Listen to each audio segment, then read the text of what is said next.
Oh yeah, yep. We back at it with another one, and y'all have spoken. It has been, or there was an onslaught of suggestions of me reacting to Ren chapters, and from what I've seen, there's 8 of them, and they're all 15 plus minutes long. So I'm gonna have to break these up and just do like 2 a night or 2 a day and see how that works. But yeah, y'all, yeah. So here we are doing Ren, and I got the notification that Ren and Webby album song gonna be dropping. I think 8th. I think it is. So stay tuned for that. I'm gonna be all over that one. But in the meantime, let's get off into this one. Ren, you on deck? You on deck, brother. Let's see what you got to say here. All right. No more pain. Click. Chili beans and renegades. Mount up. Let's get into it. You just clapped. Did you Hello kill a everyone. fly? This is the first time I've done something like this before. I wanted to write it down because there's a lot and I didn't want to miss anything. I'm about to be pissed. Like I know damn well I turned off them captions. But this is on his thing. Okay. And some parts of this might be a little bit uncomfortable to listen to, but I wanted to stay as true as possible to the story, not miss anything, for the sake of people who might be going through something similar, or for the sake of people who don't but want to help understand a little bit more. Yeah. I promise that everything in this story is 100% true. Nothing is exaggerated for dramatic effect. Some names I don't mention and some details I don't go too far into or downplay them for the sake of the people around me. Timelines might occasionally be a little bit off, but that's just because I've had to write everything from memory from a time that was quite hazy. I asked before embarking on this journey with me that you all respect the privacy of myself and the people around me. You might be compelled to reach out to some of the people that I mention, cast judgment, praise them, criticize them, and I ask you kindly not to. It's my choice to be in the public eye, and it's mine alone. This is the first time my story is on the public record in a concise way. Being in the public eye is strange. The more that I give to you, the less that I get to keep for myself. I don't find the experience of sharing particularly enjoyable. I don't so much like the questions that follow. And I'm not a medical expert, so I don't like to be seen as somebody with all the answers, because I don't have them. And because of the empathy that I feel, I'm compelled to try and help as many people as possible. But the last time I opened myself up to this on a one-on-one basis, I was surrounded by a lot of death, and there simply weren't enough hours in the day. So I ask you, if you need support, please reach out to a professional or use my music as your companion.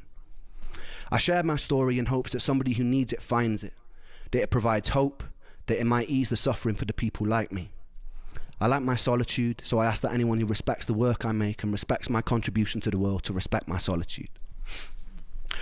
A lot happened in my teenage years, and I didn't live the most normal of lives, but I'll save that story for another time. The important thing to contextualize this story is that I was full of life. I was full of a burning desire to change the world. The flaws in how we interact seemed obvious to me. I believed in people's power to change the unnecessary suffering we inflict upon ourselves. I was also enamored with music. Music is the closest thing to God that I have. It's a gateway to the unexplained. See, that just further lets me know. I always wondered how was Ren before the illness, and he was just your normal, everyday guy, cool dude. Still is, probably even cooler, but he was just a cool kid for the most part. Teenager, enjoying life. And it's sad that someone such as this young man had to be stricken with such a diabolical illness. It's just, yeah, it's sad. There's a lot of people go through that. You know, 1 minute everything's copacetic, everything's good. Next minute, life shattering. It's life, man. Unfortunately, man. And it's a way of communicating the inexpressible. There's just one moment I want to share with you from the years before I got sick. I was 17 and I felt indestructible. I'm not sure why, but my whole life I had this feeling inside myself that I was meant to do something important, not for myself, not for praise, not for personal gain, but something that would change the world for the better.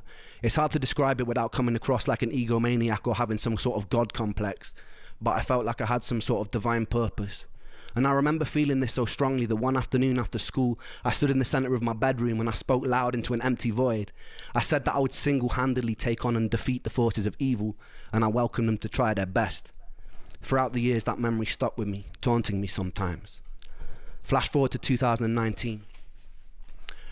I remember the first day I knew something was wrong very well. I woke up in an unfamiliar room in Cardiff, feeling like a raven had perched itself upon my heart. Every time my heart beat, it's like some part of me was aware of the foreboding death sentence that was to come. Some sort of primal instinctive dread. Everything felt wrong. Did I hear him correctly? Did he did he make a personal challenge to to the forces of evil? Yeah, the devil is an a-hole. You gotta be careful. I want to hear that again. I want to make sure I heard uh, what I But heard. I felt like I had some sort of divine purpose. And I remember feeling this so strongly that one afternoon after school, I stood in the centre of my bedroom and I spoke loud into an empty void. I said that I would single-handedly take on and defeat the forces of evil, and I welcomed them to try their best. Throughout the He years, said that it. memory stuck with me. He said it. Yes, he did. Oh my God, man, Ren. I know you tough, bro. I know you tough. I know you are. But you got to be careful when you challenge the devil like that. That dude is relentless, and he's without remorse or regret. You got to be prayed up when you challenge that son of a gun. Man, Ren. Taunting me sometimes. Flash forward to 2019. I remember the first day I knew something was wrong very well. I woke up in an unfamiliar room in Cardiff, feeling like a raven had perched itself upon my heart. Every time my heart beat, it's like some part of me was aware of the foreboding death sentence that was to come. Some sort of primal instinctive dread. Everything felt wrong, and I felt prosthetic, like I could tear my own skin off and observe though I was watching passively from another room. The night before, I'd been in Cardiff visiting friends in university. It was the end of summer, we'd gone out to a few bars. I wasn't really enjoying myself. That year I'd been struggling with social anxiety, perhaps from years of abusing my brain with a whole pick and mix and selection of party drugs. Engaging with society felt like stepping into the ring with a heavyweight champion. Every single fucking question felt like an oncoming haymaker I had to socially navigate because of my very limited toolkit of charisma at the time. Can anyone out there who suffers from social anxiety, let me know something in the comments. Is it real? Is that how it actually is? Do it feel like strenuous, like a just a never ending combat when you're out trying to socialize with people? Is it really like that? That's man, that's difficult. I'm the direct opposite. You know, even though I prefer being by my damn self, when the time comes for me to socialize, then hey, yeah, I'm the life of the party. They love to see me coming. When I ain't there ain't no party till no more pain arrive. Ain't no damn party till I get there. Oh yeah, I'm a lively fucker. But man, that's gotta be whew, tough. I can't imagine. stepping into the ring with a heavyweight champion. Every single fucking question felt like an oncoming haymaker I had to socially navigate because of my very limited toolkit of charisma at the time. I don't know why I cared about being liked so much, but the more I cared, the less equipped I became to have a simple human conversation. I used to deal with this by getting fucking hammered. That night was no exception. I got smashed, lost my phone, and woke up in a strange apartment. In the bed opposite mine was a snoring rugby player and his girlfriend. Everything just seemed off, and it wasn't a hangover. My first thought was I'd been spiked. I quietly gathered all my belongings and left before anyone could wake up and punch me with a conversation. I wandered around the grey Cardiff in a haze, feeling like I've just been rigged up to an IV bag full of ketamine and cyanide, and the whole world just seemed off, like I was looking at it through a tunnel. A heavy feeling of fear clung around me like a straitjacket. The only comforting thought was that with enough time, rest and water, it would pass. But it didn't. For 8 long years, it didn't. And this is my story of an 8-year-long nightmare. 8 years. 8 years he was going through that damn torture. And this is my story of an 8-year-long nightmare. I returned back to my dad's home. He was living with his partner at the time. It wasn't my home, so I already felt uncomfortable and out of place. These unusual symptoms persisted. I figured I'd caught some sort of virus and I'd get better with time. But by the end of the week, things were a lot worse. I took myself to the doctor and he said he thought it sounded viral, that if I went home and got enough rest, it would eventually pass. And it didn't. For 8 years, it didn't. I returned for my second year of university. My brain was full of fog and my body felt poisoned. There were intermittent days where I felt like a hollow suit of skin. I'd sit in lectures unable to focus and was devoid of any sort of personality. I'd be able to have basic conversations, yeses and nos, but I was stripped of the ability to think spontaneously. It's like my body was taking up so much processing power being sick that I could not have original or spontaneous thought. The most peculiar thing about this was there was a me that was aware that this was all happening and was observing it from outside of myself, locked out, screaming silently, banging on the walls of my mind to be let in, and never successfully. And nonetheless, there I was, like a ghost haunting myself. My usual routine was getting home, running a shower and curling up into a ball to cry underneath the running water, not understanding what was going on. I brought myself to the doctors numerous times during this period, requesting every blood test they'd let me have, often being dismissed and told things like stress from university can cause strange symptoms. But how come no one I knew in university could relate to this? Eventually I was put... Right. I was just thinking that. The doctor tell you it's just stress from, the classes, being in college, yeah. Schooling, college can be stressful at times. But it's funny, he's the only one who's sick from it. Shouldn't everybody be sick from it?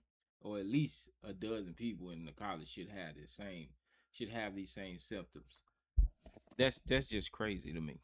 How the hell a doctor gonna say some stupid shit like that? Yeah, that's just dumb. They ain't from no damn college. Symptoms. But how come no one I knew in university could relate to this? Eventually I was put on a 6-month-long waiting list to see a mental health specialist who did a short 1-page questionnaire and wrongly diagnosed me as hypercycling bipolar and put me on a course of citalopram. After a few weeks it stole my ability to sleep.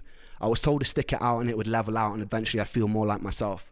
I stuck it out and I got worse and I pulled myself off it after 2 weeks in a row of sleepless nights and insomnia.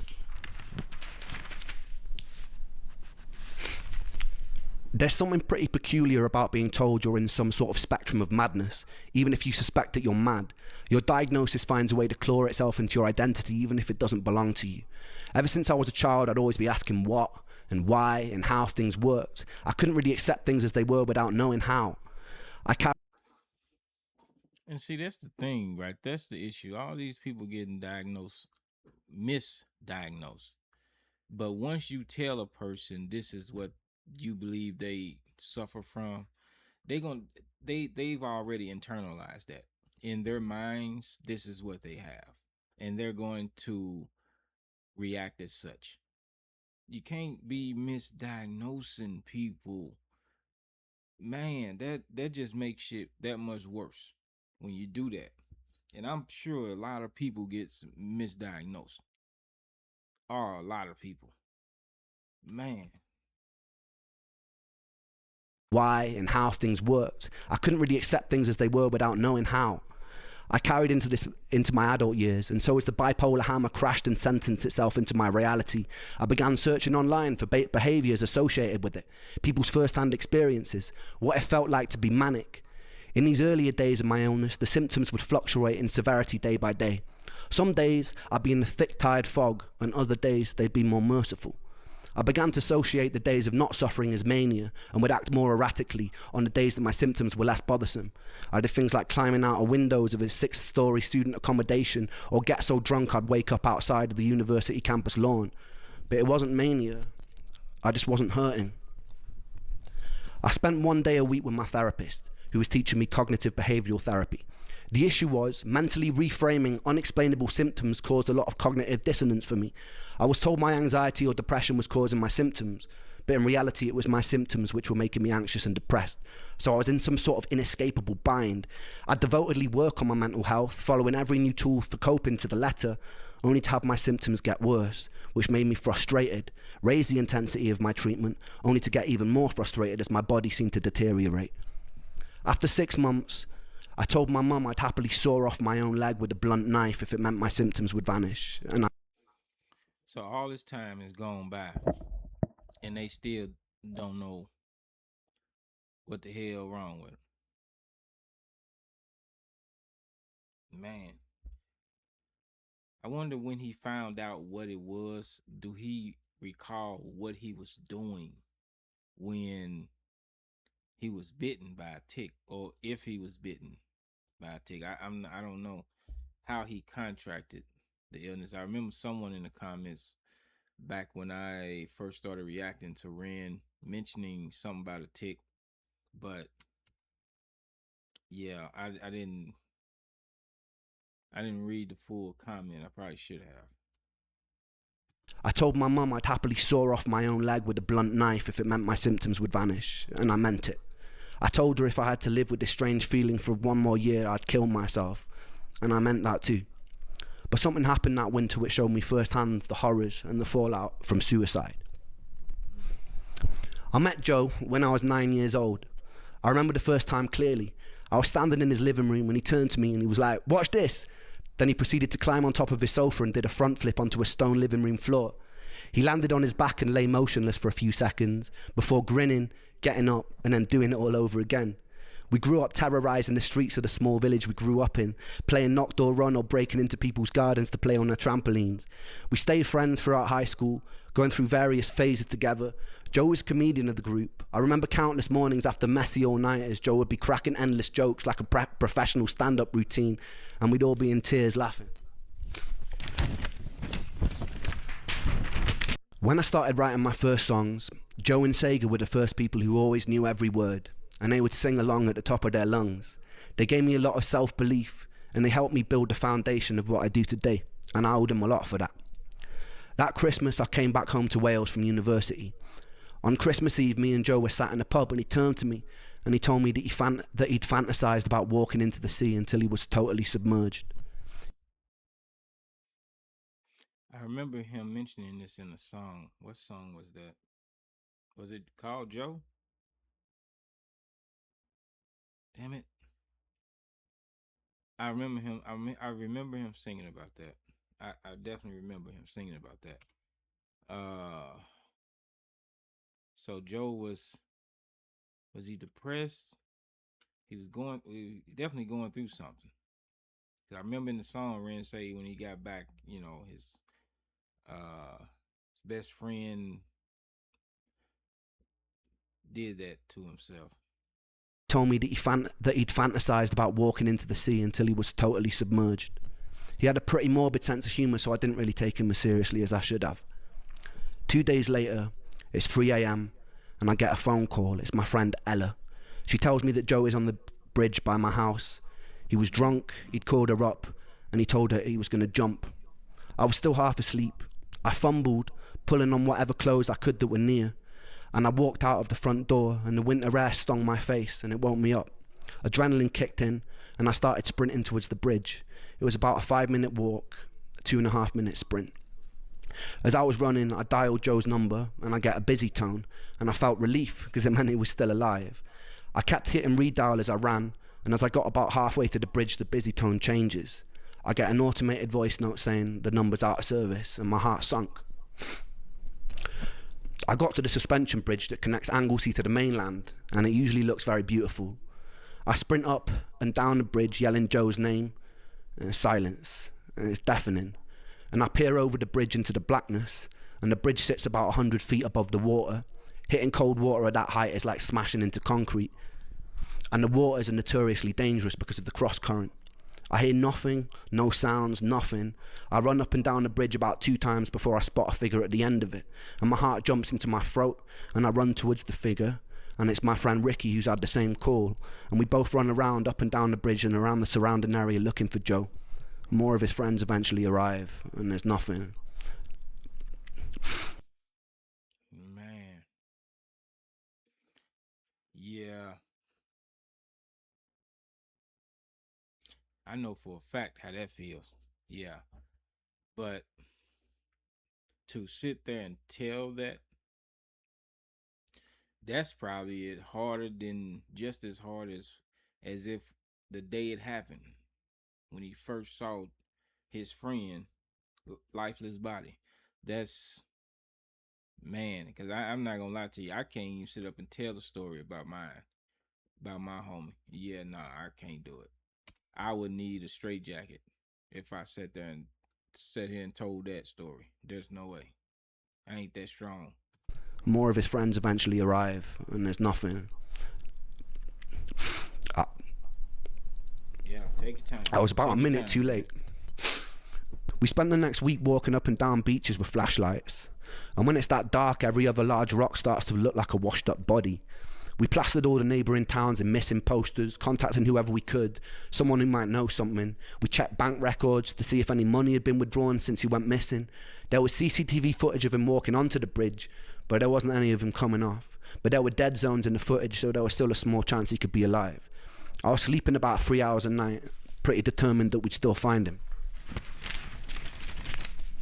For about 10 days we had nothing, and then suddenly a call comes through while we're all at my friend Miles's house having food. It's the police.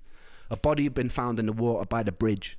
We piled into my friend's car. I remember being in the back seat in floods of tears, repetitively punching the back of the passenger seat as we drove to the scene. As we pull up, I saw a lifeless body being zipped up into a green bag near a parked ambulance. Its skin was bloated by the seawater, and it wasn't Joe. Someone else decided to jump that day. Joe was never found. What the hell? That's the damn bridge of death or something. Oh my God. Man, man, man. Mental illness, yeah. If you suffer from mental illness, please seek counseling. And I know counseling is overrated. They charge these high ass prices, and really half of them don't really do shit for you. But man, whew, this is this is a lot. This is a lot. Joe. Someone else decided to jump that day. Joe was never found. It's difficult to truly let go when you can't say goodbye. For months following, I held on to this fantasy that we'd get a call that he'd run away to some European town and he was happy and he was healthy. But that call never came. The time during his inquest was also around the time I was struggling with the side effects of a new antidepressant. I remember sitting in the courtroom feeling like I was listening to the whole thing deep underwater.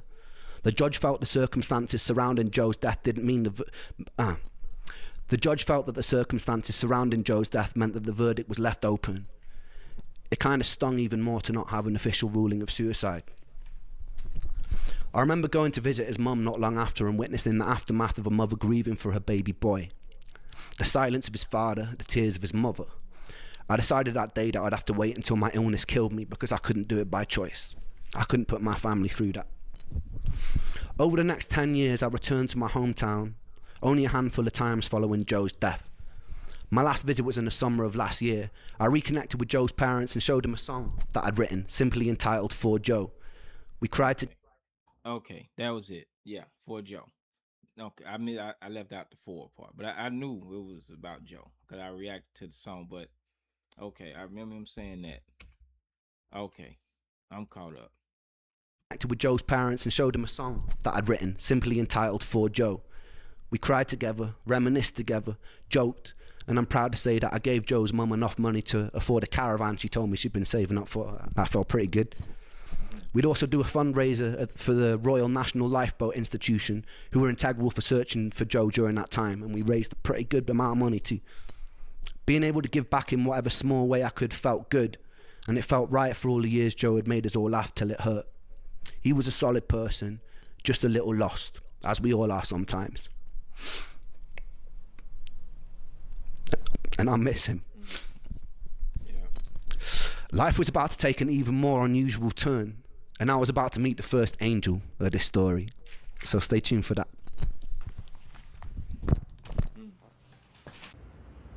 What? 17 minutes about that? Oh, that's the song. Okay.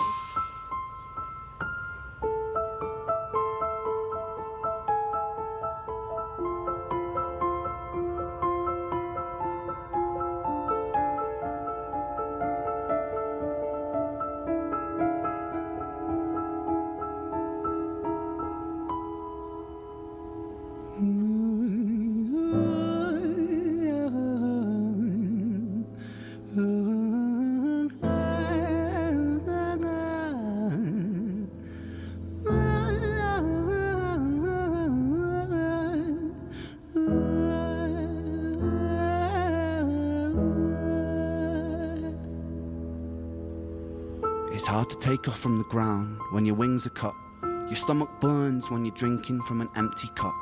You know the entire ocean came from my tear ducts. I see the world through Fibonacci sequences and double Dutch. I guess there's some that's... Yeah. So off the rip, I'm not finna break this down again. Yeah, no.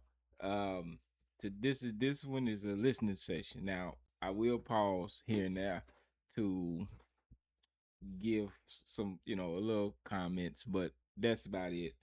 I ain't gonna be able to break this down again. This is, yeah, my mind ain't in a breakdown space after hearing what Ren just said. Sorry, I apologize. tear ducts. I see the world through Fibonacci sequences and double Dutch. I guess there's some that's born lucky, there's some that's not. I tried to cut away my bitterness, hatchet job. I locked my youth inside the trunk, inside the pickup truck, then dumped that whole thing over that same bridge the night you jumped. I think about that sometimes, vividly. What it felt like to look down and see tranquility. One sudden movement in a world of possibility.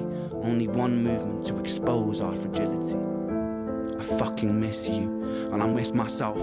I miss thinking we were indestructible as hell. I miss chilling by the pier cave and kicking back with Callum, Hugo, Justin, Sega, Stevie and the fucking lads. I miss missing that. I numb myself to close the gap. I never even call them up. Distance is my plaster cast to tell the truth. The day you jumped, my childhood jumped too. But I still can't find the anger. All I find is missing you, man, I miss you. With all my rhymes, I picture running 5 minutes quicker, I'm right on time. I picture pulling you back over the edge and then we're crying, and holding you, my brother, and telling you that it's fine, not the way that it worked. I was late like a jerk, there's not a day where I can find a way to break from the hurt. Your body missing, so we never got to wave to the hearse. I hope you're listening, I love you, man, I miss you, absurd, fuck. Some people who go through this in this same way, where the friend um does that and don't reach out to you first to talk or anything. They just do it. Some people may take that as they might say, okay, that's just selfish or um cowardly or whatever the case may be. They'll blame the person who uh committed that act. I don't want to get demonetized messing with YouTube by saying the S word, but yeah, it's and I in the sense I get it, but Ren has taken a different approach. He don't see it as that. he see it as just what it is. He lost his friend, and he know that his friend was going through some hard times. It happens. Some people don't want to go through that. It's too hard for them. And I mean, okay, I can't say that I understand it, but I sympathize with them. I really do. It's man, I can't even imagine doing that. I just can't. I've thought about it in the past in my teenage years, but I couldn't. Yeah, I couldn't. Yeah, I just couldn't. I love you, man. I miss you, absurd. Fuck.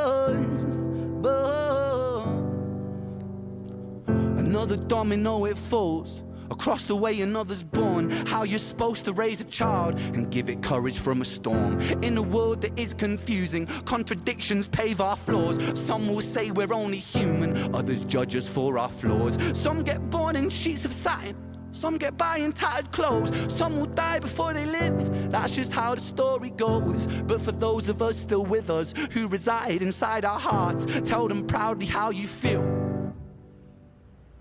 And for those of us who aren't, freckled angels stand strong, freckled angels live on, freckled angels climb higher, freckled angels still inspire, freckled angels won't forget you, teach me to live my life better. 13 years and still I miss you, now my wings are missing feather. Otherwise I'd come and join you, but for now I'm here on earth, stuck inside this mortal body, but for everything it's worth. Made me braver, made me wiser, made me stronger, made me true, made me face the world with courage, and that's all because of you.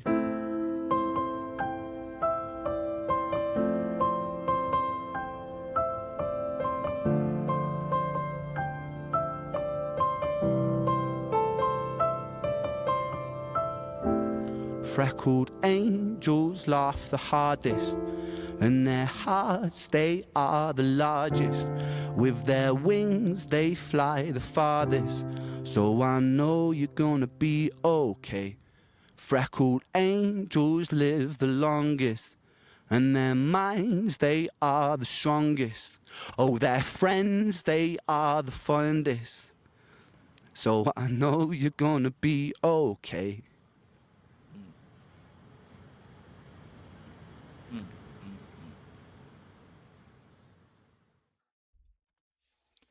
Yeah, that song hit differently when you hear the monologue prior to him singing the song.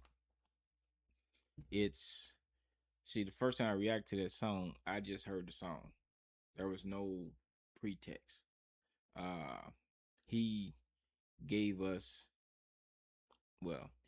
he gave us an inside look into his life, basically giving us the view from his eyes.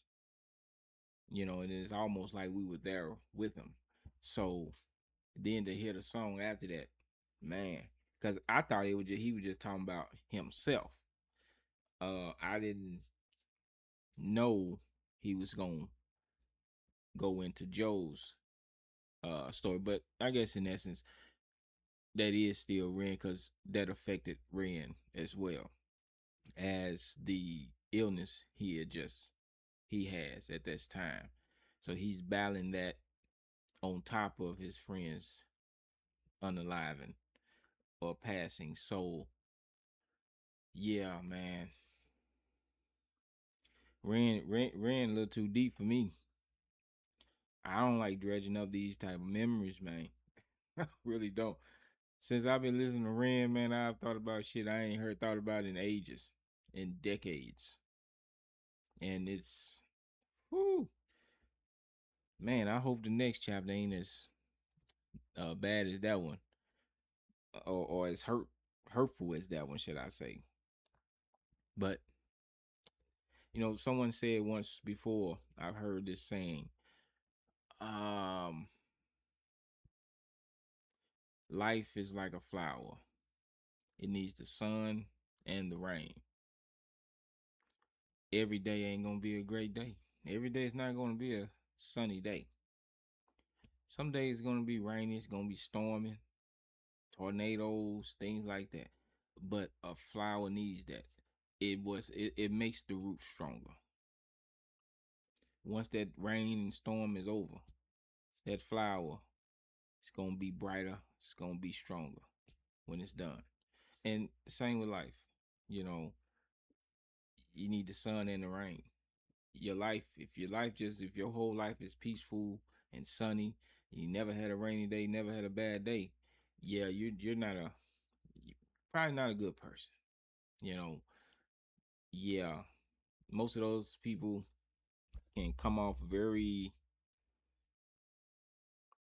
hell, I don't even have a word for it. But yeah, you don't want you don't want to be around those kind of people. Usually, like they say, a diamond is one of the hardest minerals, stones on earth. But how you make a diamond is pressure, lots and lots of pressure. And after that, you got the most beautiful thing anyone has ever laid eyes on. So yeah, that's us.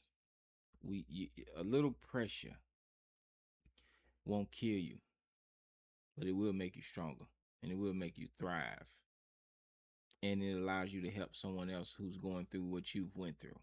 So yeah, man, let me get off of here. I appreciate all y'all, and y'all be blessed, stay safe, and stay strong. No more pain. Click, chili beans, renegades. Peace.